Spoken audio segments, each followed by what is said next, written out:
አድማጮቻችን ከዚህ ቀደም እንደምናወራው ዛሬም የምናወራው ስለ አእምሮ ህመም ነው። ለካ እናት ካብዳ እንደሞተች ሲነገርክ ደስ አይልም። አንተ ሰይጣን ያሳመማትና የገደላት ያ የተረገመ ሞትን እንድትመርጥ ይፈልጋሉ።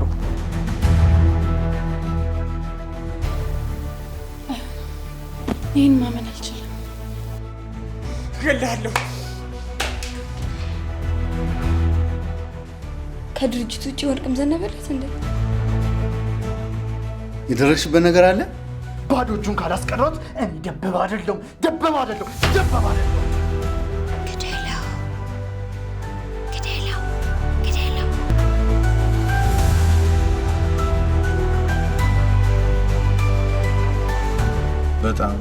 በጣም ነበር የምወዳት። በጣም ቆንጆ ነሽ። አልገባኝም። ለመቶኛ ጊዜ ደግሜ እነግርሻለሁ። አንቺ ይሄን ያህል አትፍሪያት። ማየት ነሽ? የት ነሽ?